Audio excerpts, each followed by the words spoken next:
नमस्कार, आप देख रहे हैं इंडिया डेली लाइव और आपके साथ मैं हूं आंचल श्रीवास्तव। नजर डालते हैं देश और दुनिया की तमाम बड़ी खबरों पर। सबसे पहली जो खबर सामने आ रही है, बड़ी खबर, राजस्थान के चूरू जिले में श्रद्धालुओं के साथ हुई करोड़ों की ठगी।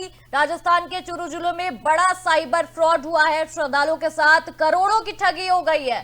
फर्जी होटल वेबसाइट का जाल बिछाया गया था। मामले की जांच में पुलिस जुटी हुई है और लगातार प्रयास कर रही है कि पूरा मामला क्या है। राजस्थान के चूरू जिले से ये बड़ी खबर हम आपको बता रहे हैं, जहां श्रद्धालुओं को निशाना बनाकर करोड़ों रुपए की ठगी की गई है। आरोपियों ने फर्जी होटल वेबसाइट बनाकर लोगों को सस्ते कमरों और बेहतर सुविधाओं का झांसा दिया है और ऑनलाइन बुकिंग के नाम पर श्रद्धालुओं से पैसे ट्रांसफर करवाए गए। ये बड़ी खबर हम आपको बता रहे हैं। शिकायत मिलने के बाद पुलिस ने मामला दर्ज कर जांच भी शुरू कर दी है।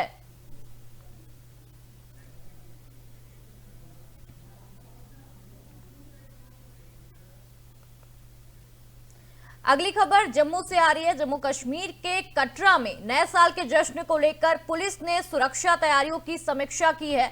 उधमपुर डीआईसी रेंज की डीआईजी सारा रिजवी ने बताया कि 31 दिसंबर को 1 जनवरी को कटरा और श्री माता वैष्णो देवी मंदिर में श्रद्धालुओं की भारी भीड़ रहने की संभावना जताई जा रही है। इसी को देखते हुए सुरक्षा इंतजाम पहले से और भी ज्यादा मजबूत कर दिए गए हैं। अतिरिक्त पुलिस बल की तैनाती की गई है और जगह जगह नाके लगाए गए हैं और सुरक्षा जांच बढ़ा दी गई है। श्रद्धालुओं की सुविधा के लिए कुछ स्पेशल ट्रेनें भी चलाई गई हैं। पुलिस का कहना है कि हालात पर लगातार नजर रखी जा रही है ताकि नए साल पर किसी तरह की कोई परेशानी ना हो।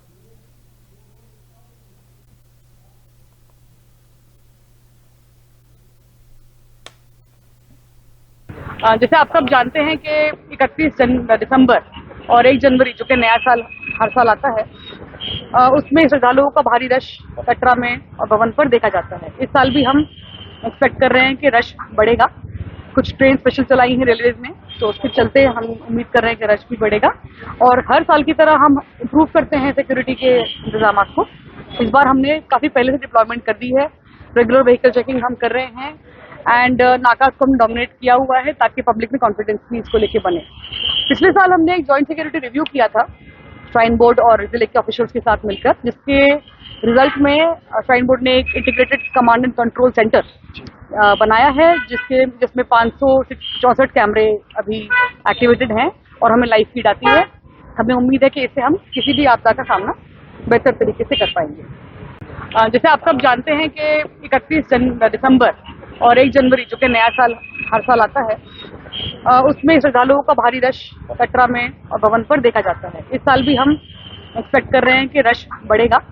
कुछ ट्रेन स्पेशल चलाई हैं रेलवेज ने, तो उसके चलते हम उम्मीद कर रहे हैं कि रश भी बढ़ेगा। राम जन्मभूमि मंदिर में रामलला प्राण प्रतिष्ठा की दूसरी वर्षगांठ में आयोजित प्रतिष्ठा दूसरा समारोह में शामिल होने के लिए रक्षा मंत्री राजनाथ सिंह अयोध्या पहुंच चुके हैं। अयोध्या एयरपोर्ट पर पहुंचते ही उत्तर प्रदेश के मुख्यमंत्री योगी आदित्यनाथ ने उनका स्वागत किया और इस अवसर पर अयोध्या में सुरक्षा के व्यापक इंतजाम भी किए गए हैं। समारोह को लेकर पूरे शहर में भक्तिमय माहौल बना हुआ है। इसके बाद रक्षा मंत्री राजनाथ सिंह और मुख्यमंत्री योगी आदित्यनाथ ने हनुमानगढ़ी मंदिर का भी दौरा किया। दोनों नेताओं ने मंदिर में पूजा अर्चना कर प्रार्थना की। धार्मिक आयोजन के चलते श्रद्धालुओं में खासा उत्साह भी देखने को मिला। लगातार हम आपको हनुमानगढ़ी के जो दर्शन किए हैं योगी आदित्यनाथ ने और रक्षा मंत्री ने, वो हम आपको दिखा रहे हैं। राजनाथ सिंह ने जो दर्शन किए वो भी हम आपको दिखा रहे हैं। दोनों तस्वीरों में आप देख सकते हैं, कल नया साल शुरू होने वाला है, इसके चलते योगी आदित्यनाथ और रक्षा मंत्री अयोध्या पहुंच चुके हैं। इस खबर में ज्यादा जानकारी के लिए हमारे सहयोगी शिवम दुबे जुड़ चुके हैं। शिवम, जिस तरीके से अयोध्या में रक्षा मंत्री राजनाथ सिंह पहुंच चुके हैं, योगी आदित्यनाथ पहुंच चुके हैं और कल नया साल भी शुरू होने वाला है, क्या कुछ उस पर अपडेट है? पहले तो आप हमें ये बताइए। जी बिल्कुल आंचल, आपको बता दें कि रामनगरी दोबारा उसी उल्लास और भक्ति के साथ इस वक्त भक्तिमय है। जैसा कि हमने दृश्य देखा था 22 जनवरी 2024 को, जब रामलला विराजमान हुए थे दिव्य तरीके से, भव्य तरीके से और नव्य तरीके से। जिस तरीके से रामलला विराजमान हुए थे उस वक्त जो दृश्य था लगभग लबो-लबाब कहें तो लगभग वैसा ही दृश्य एक बार फिर से आज देखने को मिल रहा है। आपको बता दें कि इस इतने बड़े धार्मिक कार्यक्रम में आज उत्तर प्रदेश के यानी कि सूबे के मुख्यमंत्री योगी आदित्यनाथ, रक्षा मंत्री राजनाथ सिंह भी पहुंचे हुए हैं वहां पर और तमाम तरीके के धार्मिक और सांस्कृतिक कार्यक्रम किए जा रहे हैं।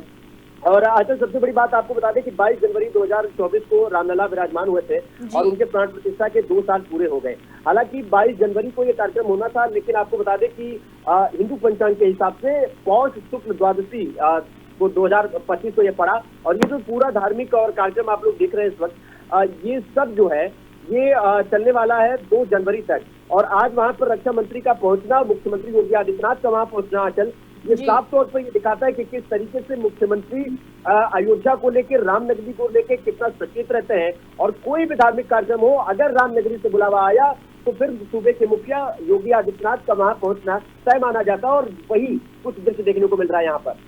जी शिवम, जिस तरीके से पूरा माहौल भी अयोध्या का भक्तिमय है, कल नया साल है और लोग भी वहां बहुत उत्साहित हैं और इसमें एक तरीके से ये भी देखा जा रहा है कि जो राजनीतिक है उसमें राजनीति का भी कोई पहलू सामने आ रहा है कि आज का दोनों का आज यहाँ पहुंचना नए साल के पहले।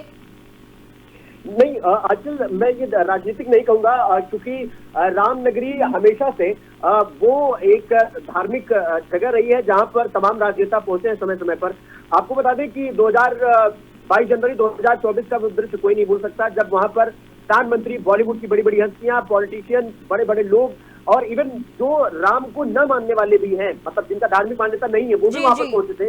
इससे ये साफ तौर पर दिखाई देता है कि रामनगरी राजनीति से नहीं बल्कि धार्मिकता से प्रेरित है। और उसमें मुख्यमंत्री योगी आदित्यनाथ का वहां पर पहुंचना और फिर ऐसे मौके पर रक्षा मंत्री राजनाथ सिंह का पहुंचना, ये साफ तौर पर अपने आप में दिखाता है कि किस तरीके से धार्मिक आयोजनों में मुख्यमंत्री का बढ़ चढ़ कर हिस्सा लेना, वहां की चीजों को ध्यान में रखते हुए वहां की तैयारियों का जायजा लेना, वहां पर पहुंचना और रामलला के लिए जितना भव्य दिव्य कार्यक्रम किया जा सकता है वो मुख्यमंत्री की तरफ से लगातार पहल दिखाई देती है। और ये सब हमने एक बार नहीं, हमने कई बार देखा है। हमने देखा है कि मुख्यमंत्री की जब भी जरूरत अयोध्या नगरी में हुई तब मुख्यमंत्री क्रमवार तरीके से, समयवार तरीके से वहां पर पहुंचे हुए और आज भी कुछ नजारा वैसा ही देखने को मिल रहा है। जी शिवम, बहुत बहुत शुक्रिया हमारे साथ जुड़ने के लिए और अयोध्या से ये तमाम जानकारी साझा करने के लिए। अगली खबर का रुख करते हैं। अगली खबर उत्तराखंड से आ रही है। उत्तराखंड के चमोली जिले के प्रीप कोटी में THDC hydro power project area के अंदर बड़ा हादसा देखने को मिला। यहां चलने वाली इंटरनल ट्रांसपोर्ट ट्रेनें आपस में टकरा गई। हादसे के बाद घायलों को तुरंत अस्पताल पहुंचाया गया। एसपी चमोली सुरजीत सिंह के मुताबिक 42 लोगों को जिला अस्पताल में भर्ती कराया गया है, जिनमें 4 से 5 लोगों की हड्डियां टूटने की पुष्टि हुई है। इसके अलावा 17 घायलों का इलाज अभी पीपल कोठी के विवेकानंद अस्पताल में चल रहा है। हादसे के बाद प्रशासन और पुलिस की टीम दोनों अस्पतालों में मौजूद है और घायलों की स्थिति पर लगातार नजर बनाई जा रही है। पूरे मामले की जांच की जा रही है। देखिए, जैसा कि आपको प्राइमा फेसी डीएम साहब ने बताया, इसमें 42 लोग डिस्ट्रिक्ट हॉस्पिटल में भेजे जा चुके हैं, जिनमें से 4 से 5 लोगों के फ्रैक्चर वगैरह बताए जा रहे हैं। 17 लोग पीपल कोठी में विवेकानंद हॉस्पिटल में हैं। अभी हमारी वहाँ पर जो सिक्योरिटी के हेड हैं सीआई सबके, श्री विश्वनाथ जी, उनसे भी बात की है। ये बताया जा रहा है कि लगभग एक ट्रेन अंदर से 5 किलोमीटर पर पहुंच चुकी थी और दूसरी ट्रेन 2.5 किलोमीटर पर पहुंची थी। वहाँ पर इनके बीच में कोलिजन हुआ है और कुछ शायद जो 5 किलोमीटर अंदर से आई जो खाली ट्रेन बता रहे हैं प्राइमरी से, तो उसका कुछ ब्रेक सिस्टम की प्रॉब्लम रही। दोनों ट्रेन टकराई हैं आपस में और उसमें यह हादसा हुआ है। हमारे चौकी इंचार्ज वहाँ पहुँच चुके हैं। दोनों जगह हॉस्पिटल में हमारे पुलिस भी उपस्थित है, प्रशासन के अधिकारी भी मौजूद हैं और यहाँ पर पूर्ण उपचार चल रहा है। इनके जो एंटीसिडेंट्स हैं वो प्राइमा फेसी बिहार, झारखंड और उड़ीसा के बताए जा रहे हैं। उस संबंध में एससीसी कंपनी के लोग भी यहाँ पर हैं। पूरा इनका डिटेल एकत्रित कर रहे हैं और अग्रिम कार्रवाई इसके हिसाब से हम लोग मौका मुआयना करके करेंगे। देखिए, जैसा कि आपको प्राइमा फेसी डीएम साहब ने बताया, इसमें 42 लोग डिस्ट्रिक्ट हॉस्पिटल में भेजे जाते हैं।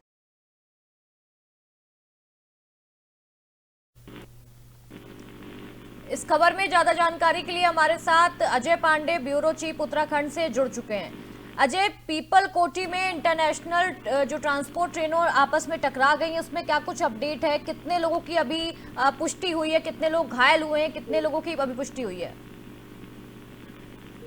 देखिए, 60 से 70 लोगों के घायल होने की तो सूचना है और इनका इलाज वहीं चमोली जिले के ही में चल रहा है, पीपल कोठी में और एक और जगह पर।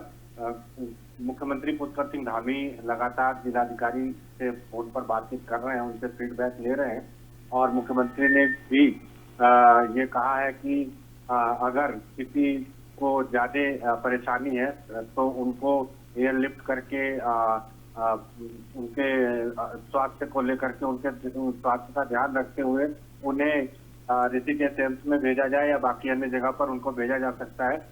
फिलहाल अभी स्थिति नियंत्रण में है और क्योंकि ये जो दो लोको ट्रेन थी ये आपस में टकरा गई, एक की जो गति थी वो कम हो गई थी, दूसरी ट्रेन उससे जाके टकराई है। हालांकि रेलवे का ट्रेन नहीं है क्योंकि वहां पर जो कार्य होता है वो परियोजना के अंतर्गत ही उस ट्रेन का उपयोग होता है, तो उसमें ये दिक्कत हुई है। बड़ी घटना जरूर हम कह सकते हैं, कहीं कुछ कमी जरूर रही है, इसकी जांच भी होगी, इसके आदेश भी दिए गए हैं और कुल मिलाकर के जितने भी लोग घायल हैं उनको उचित स्वास्थ्य सेवाएं मुहैया कराने के लिए निर्देश दिए गए हैं। जी अजय, THDC हाइड्रो पावर जो प्रोजेक्ट है, क्या उसके अंदर कोई ऐसी खामी थी या उसके जो प्रोजेक्ट है किस वजह से इतना बड़ा हादसा हुआ है, ये कुछ आप हमें बता सकते हैं? देखिए, ये टिहरी हाइड्रो डेवलपमेंट प्रोजेक्ट के तहत ये जो काम होता है और ये एजेंसी जो है काफी सक्रिय है और इस तरह के जो कार्य है वो लगातार किए जाते रहे यहाँ पर। लेकिन ये अब जांच का विषय होगा कि आखिर कमियां कहाँ पर रही हैं। लेकिन कुल मिलाकर के ये जरूर कहा जा रहा है कि जो जो ट्रेनें होती हैं, लोको ट्रेनें वहाँ के अंदर जो कार्य करते हैं, उसमें एक में जो गति थी, उसकी जो रफ्तार थी वो कम हो गई, दूसरी ट्रेन उससे जाकर के टकरा गई। इस वजह से ये घटना घटी है और तमाम लोग जो हैं वो घायल हुए हैं। लेकिन अब जांच के बाद ये क्लियर होगा कि आखिर कमियां कहाँ रही, किस वजह से इस तरह की स्थिति देखने को मिली है। लेकिन अभी सबकी प्राथमिकता यही है कि जो लोग घायल हैं, जो मजदूर घायल हैं, जो वहाँ पर काम करने वाले लोग हैं, उन सभी को बेहतर स्वास्थ्य सेवाएं दिया जाए और जो लोग भी घायल हैं उनको अगर जिनको जरूरत है अगर आगे हायर सेंटर के लिए तो उनको वहाँ पर भेजा जाए। जी अजय, आप इस खबर में अपनी नजर बनाए रखिएगा, हम आपसे इसका अपडेट भी लेते रहेंगे। बहुत बहुत शुक्रिया हमारे साथ जुड़ने के लिए और ये तमाम जानकारी भी साझा करने के लिए। अगली खबर दिल्ली से आ रही है। दिल्ली एयरपोर्ट पर आज घने स्मॉग की मोटी परत छाई रही, जिससे दृश्यता बेहद कम रही। स्मॉग के चलते उड़ान संचालन बुरी तरह से प्रभावित हुआ है। एयरपोर्ट प्रशासन ने अनुसार 39 अराइवल और 70 डिपार्चर फ्लाइट रद्द करनी पड़ी। खराब मौसम और कम विजिबिलिटी के कारण 2 फ्लाइट को डाइवर्ट भी कर दिया गया है। यात्रियों को लंबा इंतजार और असुविधा का सामना करना पड़ा है। एयरलाइंस ने यात्रियों को फ्लाइट स्टेटस चेक करने की सलाह दी है और प्रशासन ने हालात पर नजर रखते हुए जो परिचालन है उसको सामान्य करने के लिए प्रयास भी तेज कर दिए हैं।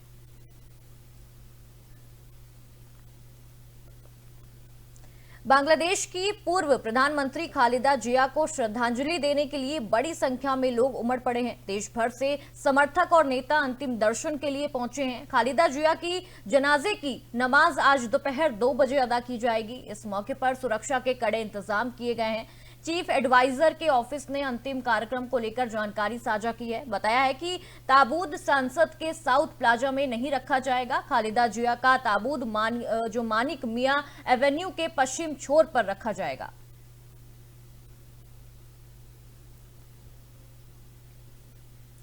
श्री गंगानगर से आज एक भावुक कर देने वाली तस्वीर सामने आई है। राज्य की आशा सहयोगिनियों का दर्द आज खुलकर सामने आया है, जहां अपनी पीड़ा बताते बताते कई आशा सहयोगिनियां रो पड़ी।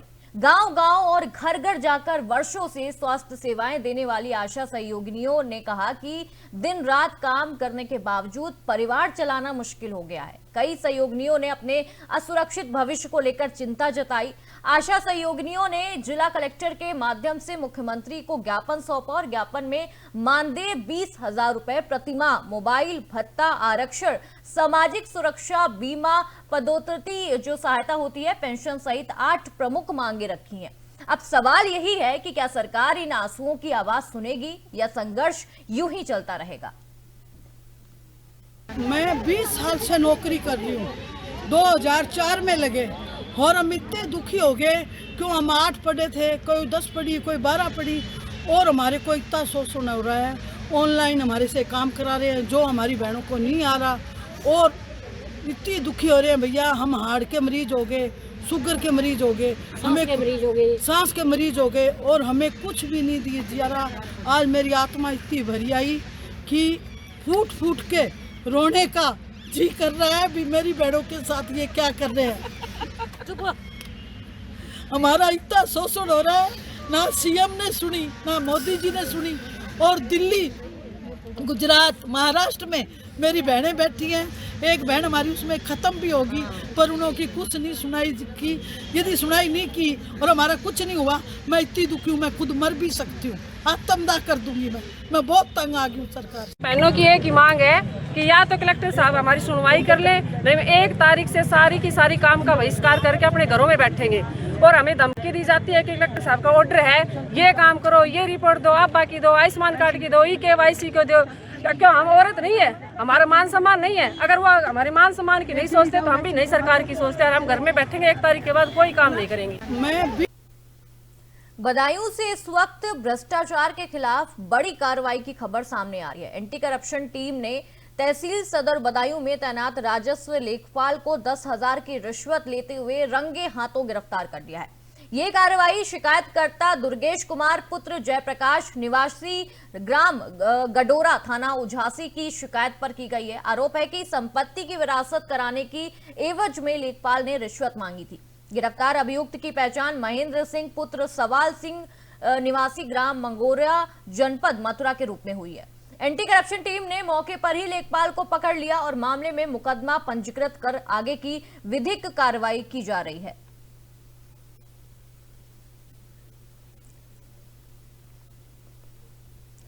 हरिद्वार से आज की ताजा खबर सामने आ रही है। मंगलवार को जिला पंचायत बोर्ड की मीटिंग जिला पंचायत ऑफिस के सभागार में आयोजित हुई। मीटिंग में सभी जिला पंचायत सदस्यों ने विकास योजना से जुड़े कई प्रस्ताव रखे। शांतिपूर्ण माहौल में चर्चा हुई और सभी प्रस्तावों को पारित कर दिया गया है। जिला पंचायत अध्यक्ष चौधरी राजेंद्र सिंह ने बताया कि बिजली, पानी और सड़क जैसी बुनियादी सुविधाओं के साथ ग्रामीण छात्रों के लिए लाइब्रेरी बनाने की योजना है। साथ ही प्राकृतिक जल स्रोतों के संरक्षण पर भी विशेष ध्यान दिया जाएगा। इन पहलों का उद्देश्य ग्रामीण क्षेत्रों में समग्र विकास और जीवन स्तर को बेहतर बनाना है। हम लोग सड़क, रास्ते, नालियां ये तो सब बनवा ही रहे हैं। उसके साथ साथ हमारा देश का भविष्य, हमारे बच्चे हैं, उनमें कैसा आगे बढ़े। हर एक गांव में कुछ लाइब्रेरी, गांव के अंदर लाइब्रेरी हो, गांव के बच्चे भी पढ़ लिख के आगे बढ़े। उस पर भी बात हुई हमें कैसे कैसे अपने उस प्रोग्राम को आगे चलाना है। आज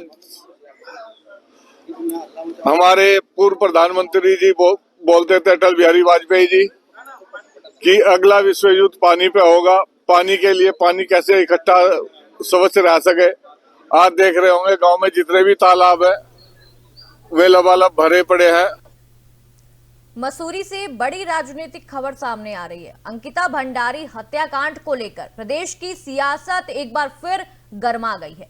छात्र संघ अध्यक्ष प्रवेश राणा के नेतृत्व में स्थानीय कांग्रेस नेताओं और कार्यकर्ताओं ने भाजपा सरकार के खिलाफ जोरदार प्रदर्शन किया। पिक्चर पैलेस चौक से ग्रीन चौक तक विरोध रैली निकाली गई और न्याय की मांग उठाई गई। कांग्रेस नेताओं ने प्रदेश सरकार पर महिलाओं के साथ अपराध करने वालों को संरक्षण देने का आरोप लगाया है। उन्होंने ये चेतावनी दी है कि यदि 15 से 20 दिनों में सीबीआई जांच की घोषणा नहीं हुई तो आंदोलन और भी ज्यादा उग्र होगा। प्रदर्शनकारियों ने कहा कि वीआईपी आरोपियों को बचाने का प्रयास किया जा रहा है। न्याय मिलने तक आंदोलन जारी रहेगा। जब तक उनको न्याय नहीं मिलेगा तब तक यह आंदोलन जारी रहेगा। जिस तरीके से आप देख सकते हैं कि मसूरी की पूरा युवा शक्ति और कांग्रेस पार्टी, हमारे समर्थक हमारे साथ, युवा शक्ति पूरे सड़कों पर है। आप सभी को ज्ञात है कि लगभग 3 साल पहले अंकिता बहन के साथ ये हत्याकांड हुआ। उस समय तो भारतीय जनता पार्टी बोलती थी कि हमारे पास कोई छुट्टा सबूत नहीं है। अगले दिन उन्होंने अपना रिजॉर्ट तोड़वा दिया। आज जब 3 साल बाद उनके पूर्व सांसद की धर्मपत्नी खुद से बताती है कि मेरे पति इसमें विलुप्त है, मेरे पति इसमें, मुख्यमंत्री जी इसमें, तो आज वो सीबीआई जांच क्यों नहीं करते हैं? देखिए, आज उत्तराखंड के लिए बड़ा शर्मनाक समय चल रहा है, जहां माँ बहनों का बलात्कार हो रहा है, हत्याएं हो रही है, और इतनी निर्लज सरकार, बेशरम सरकार इस प्रदेश में बैठी हुई है कि ये सीबीआई जांच कराने को, जबकि सारे प्रकरण सामने आ चुके हैं, गट्टू का नाम सामने आ चुका है, भट्टू का नाम सामने आ चुका है, बावजूद उसके ये एक निष्पक्ष जांच कराने को भी तैयार नहीं है। तो ये सरकार को तत्काल, जिन्हें ढाका ढामी कहते हैं, इन्हें तत्काल इस्तीफा दे देना चाहिए। आप देखिए कि जहां पे ये रिजॉर्ट बना हुआ है, अंतरा रिजॉर्ट, और राजा जी नेशनल पार्क के अंदर बना हुआ है, तो कैसे इनको परमिशन दी गई, इसकी भी जांच होनी चाहिए। क्या उसको तोड़ा गया, इसकी भी जांच होनी चाहिए। प्रदेश में अंकिता भंडारी को लेकर आंदोलन किए जा रहे हैं, लेकिन प्रदेश में जो सरकार है वो बिल्कुल मौन बैठी है। अब जैसे कि आप देख रहे हैं कि इसमें वीआईपी के नाम भी सामने आ गए हैं, फिर भी सरकार किसी तरह का कदम उठाने का कार्य नहीं कर रही है। पूरे प्रदेश में कांग्रेस विरोध कर रही है, कांग्रेस या अन्य दल हो या अंकिता के परिवार वाले लोग हो, पर इस पे सरकार बिल्कुल मौन बैठी है। सरकार क्या चाह रही है, किसको बचाना चाह रही है, कुछ समझ नहीं आ रहा है। जिस प्रकार से आपके अभी प्रकरण सामने आया है कि दोबारा से जो गट्टू भट्टू के नाम सामने आए हैं, और इसमें अभी तक सबसे बड़ा अफसोस हम लोगों को ये है, आपके आम जनता को ये है, अंकिता के आम परिवार को ये है कि अभी तक सरकार की तरफ से कोई प्रतिक्रिया नहीं आई है। सरकार क्यों चुप है, किसको बचा रही है, ये हमको बताना पड़ेगा। तभी आज जो पब्लिक है उत्तराखंड की, जो आपकी आवाज उठ रही है कि उसके न्याय की, वो इसलिए उठ रही है ज्यादा कि भाई सरकार क्यों चुप है। सरकार को अभी तक आगे आना चाहिए था, बयान देना चाहिए था, आपको उन पर कार्रवाई करनी चाहिए थी, जिनके नाम इसमें आए हैं उन पर उनकी जांच करनी चाहिए थी। और अब तो ये मांग उठ चुकी है कि सभी सीबीआई जांच की मांग कर रहे हैं, और हम लोग सभी जितने भी उत्तराखंड के वासी हैं सीबीआई जांच की मांग करते हैं और अंकिता भंडारी को न्याय दिलाने की मांग करते हैं। हाई कोर्ट के आदेश पर हुई वन विभाग की कार्रवाई के बीच पत्थरबाजी और हंगामे के मुद्दे पर कांग्रेस आक्रामक नजर आ रही है।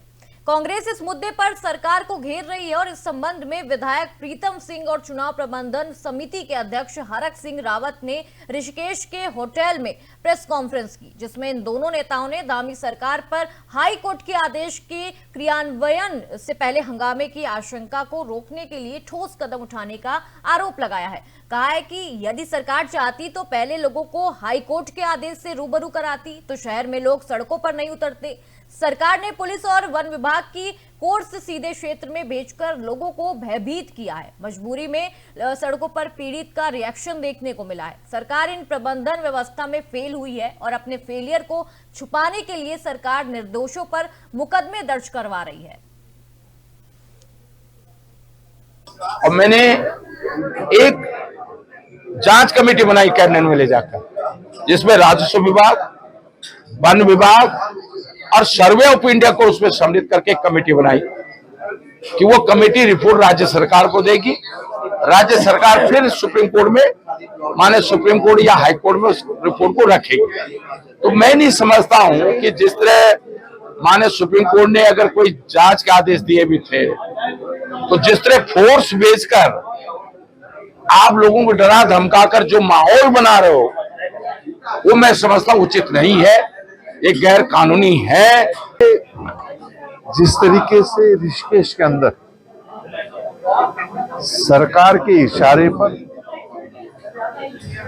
पुलिस बल और वन विभाग के लोगों ने कृत्य किया है, उसकी हम कड़े शब्दों में निंदा करते हैं, भ्रष्टा करते हैं। मैं समझता हूं कि अगर सुप्रीम कोर्ट से कोई जजमेंट आ गया था, उस जजमेंट का अध्ययन सरकार को करना चाहिए था और अध्ययन करने के बाद लोगों से संवाद स्थापित करना चाहिए था।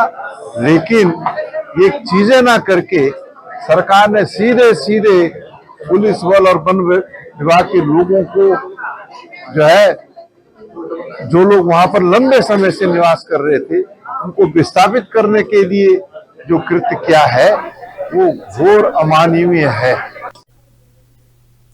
उत्तराखंड में नए साल के जश्न में हुड़दंग और कानून तोड़ने वालों पर पुलिस की कड़ी नजर बनाए हुए अपनी 31 दिसंबर की रात को लेकर पुलिस ने विशेष सुरक्षा व्यवस्था और रूट प्लान तैयार कर लिया है। रात में ड्रिंक एंड ड्राइव करने वालों के खिलाफ सख्त कार्रवाई होगी, जबकि महिला सुरक्षा के लिए महिला चेतक टीमें भी तैनात रहेंगी।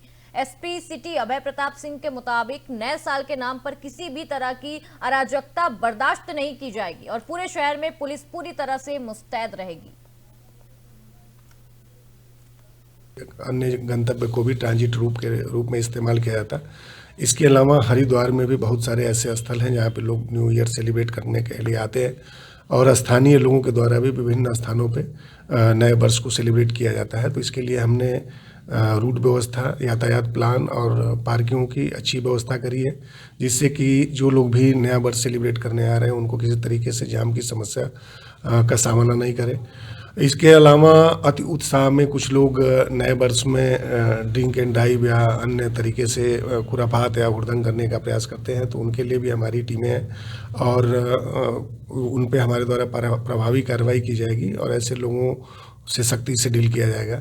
इसके अलावा जो हमारे बच्चे महिला हैं उनकी सुरक्षाओं के लिए को भी विशेष ध्यान रखा जाएगा और हमारी जो महिला चीता चेतक है और अन्य टीमें भी रखी जाएंगी, जिससे किसी भी तरीके की कोई अराजकता या व्यवस्था न फैला सके।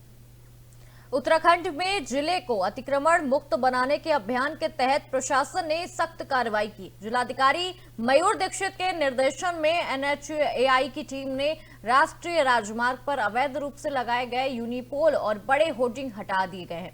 इसके साथ ही सड़क किनारे किए गए अस्थायी अतिक्रमण को भी हटाया गया है। प्रशासन का कहना है कि यह अभियान आगे भी लगातार जारी रहेगा, जिससे सड़क सुरक्षा और यातायात व्यवस्था को सुचारू रखा जा सके।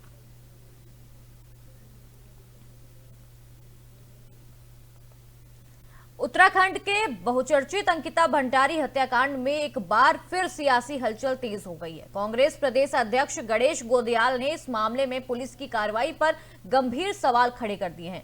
देहरादून में डीजीसी लॉ एंड ऑर्डर से मुलाकात के बाद गोदी दयाल है उन्होंने सरकार और जांच प्रक्रिया को कटघरे में खड़ा करते हुए सबूतों से छेड़छाड़ के आरोप लगा दिए हैं। उनके इस बयान से साफ है कि कांग्रेस इस मुद्दे पर सरकार को घेरने के मूड में लगातार दिखाई दे रही है।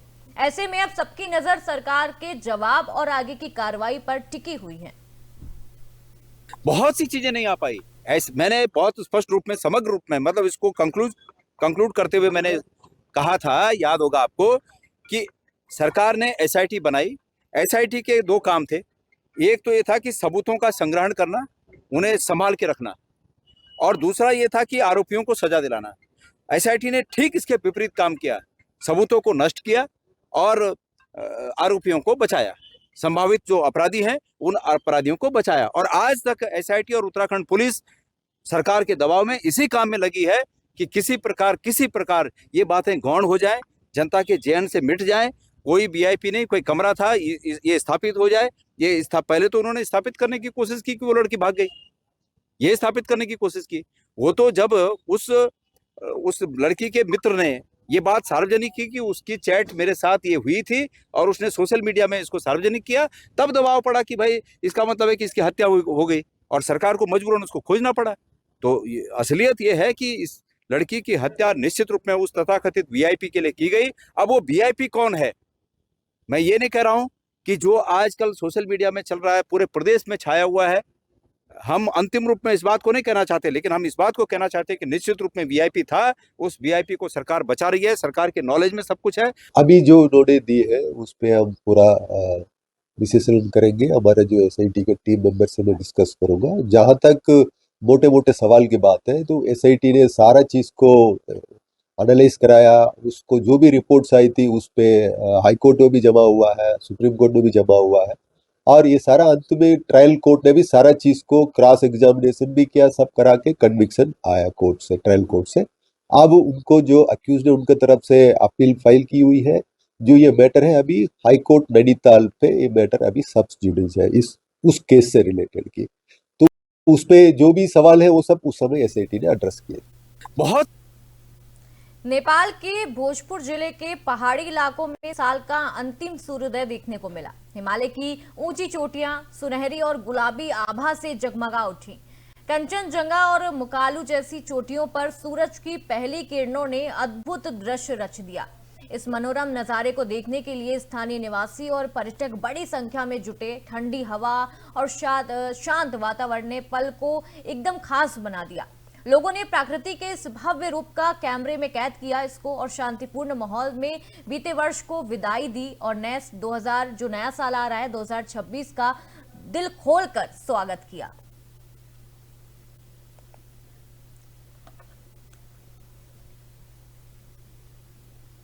तो ये थी देश दुनिया की तमाम बड़ी खबरों का सिलसिला यूं ही जारी रहेगा। आप देखते रहिए इंडिया डेली लाइव। नमस्कार।